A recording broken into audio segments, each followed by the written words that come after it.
Hindi biro ang maghiwa ng isda, diba guys?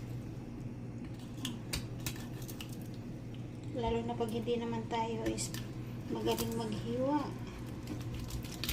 Ay, ang pangamba ay.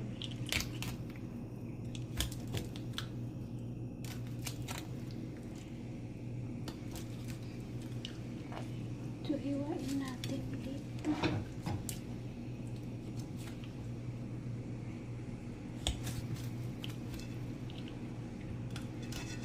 So, kuha tayo ng pampukpuk. So, ilalagay natin guys pag ganyan at papaluin natin.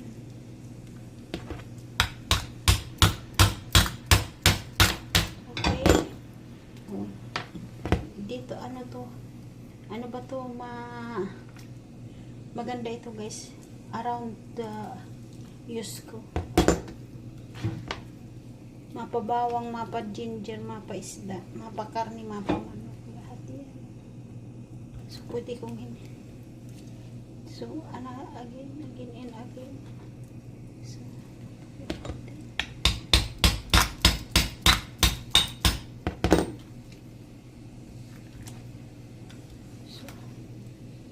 ano pa guys?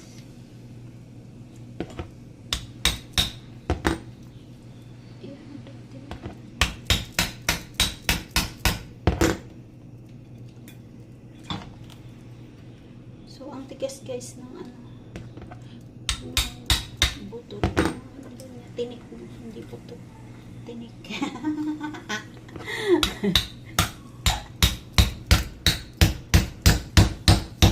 So, matigas yung ano niya guys, yung tinik.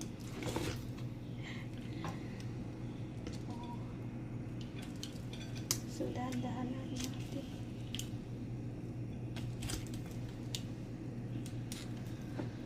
So, isa pa.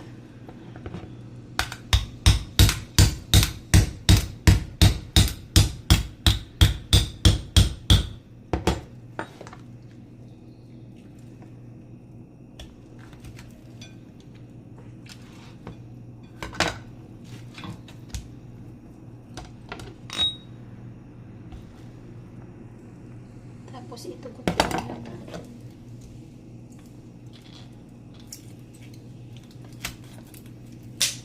Natalas din yung gunting ko.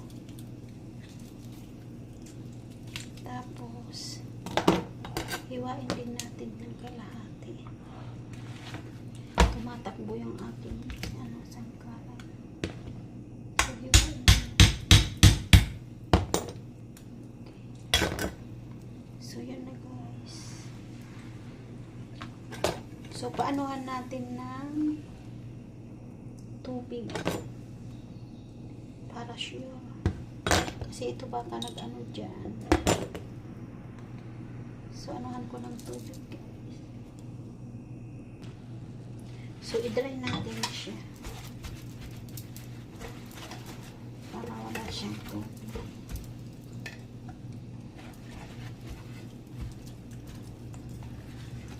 Tapos hihiwain natin dito.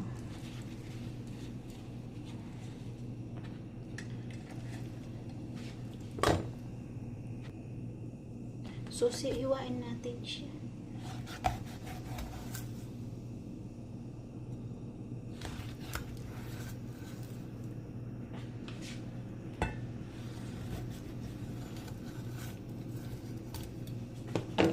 So ganyan lang siya nahiwa.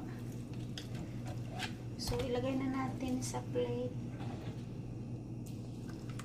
Lagyan natin ng asin.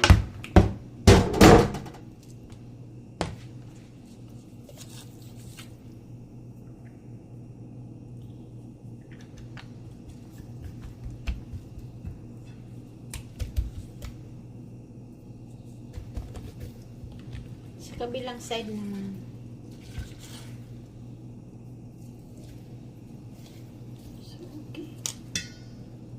So, maglalagay tayo ng magic para malasa siya sa loob. So, okay. So, ganun lang siya guys.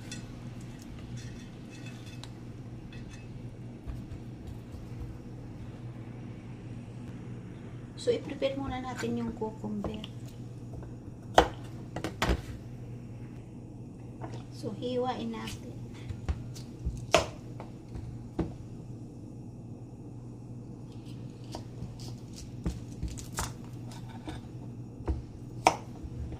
Tapos, i-slice din natin na maliliit lang. Gagawin natin salad. So, ito, tanggalin natin. Depende sa inyo kung tanggalin nyo o hindi. So, tanggalan lang natin ng kaunti.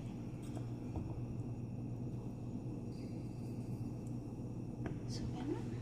Tapos, ihiwain natin ng maliliit.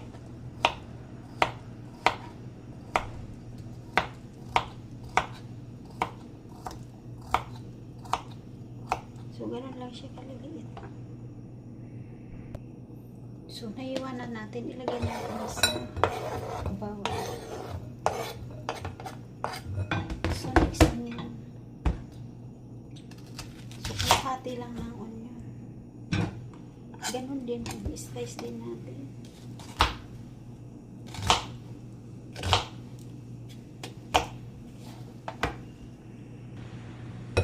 So, ilagay natin sa bowl. So, next natin tomato. Ganon din. I-slice din natin.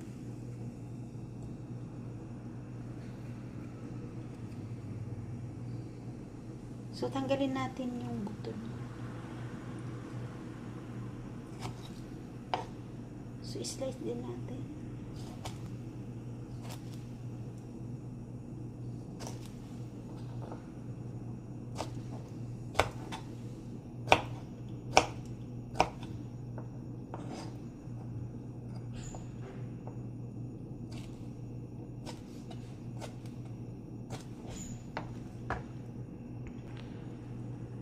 So, ilagay natin sa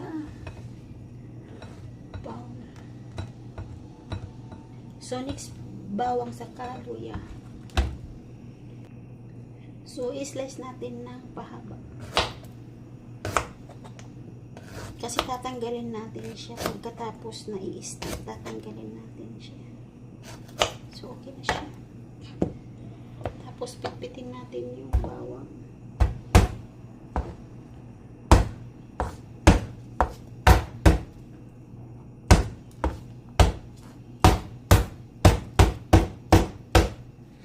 Remove natin yung skin.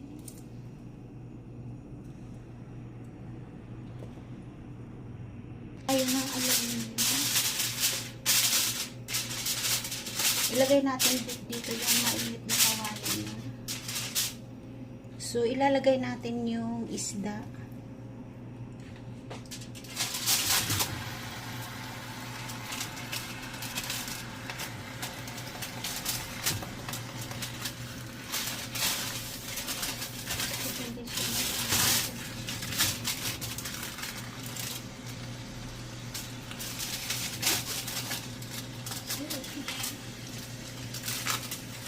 So, mag-add tayo ng aluminum.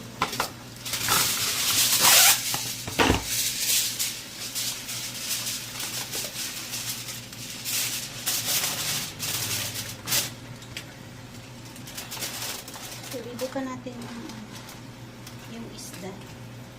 So, maglalagay tayo ng ginger and garlic. Para yung langsa is matanggal at masarap yung pagka-steam natin.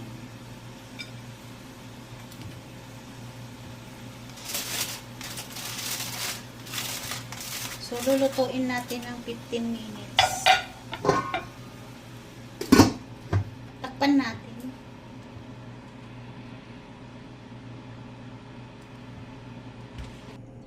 So, tingnan natin kung luto na siya. Ang bango. So, kaunti na lang. So, 5 minutes more. So, ganun natin. So, 5 minutes pa.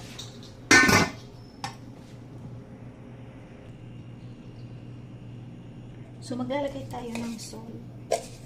1 spoon lang. And then, white pepper.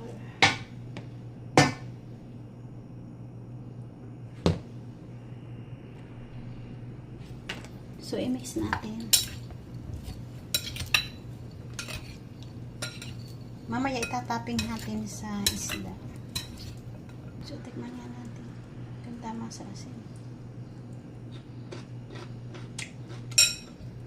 So, okay na siya.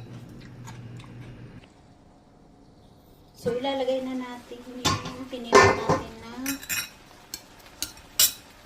kamatis. At, so, tatanggalin natin itong ginger.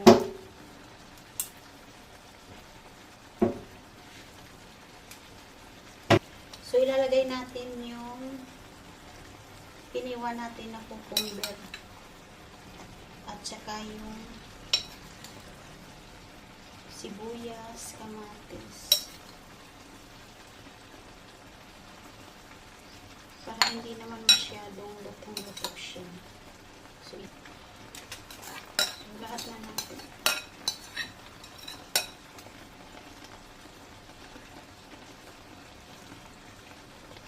So, maglalagay tayo ng cheese.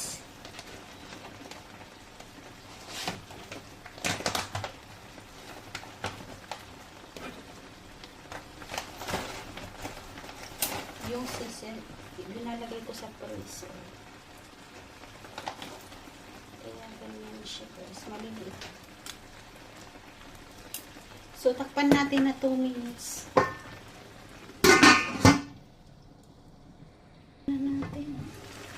Wow!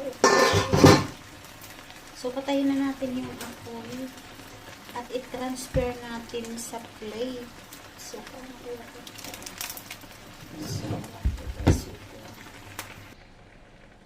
So, i-transfer natin sa plate.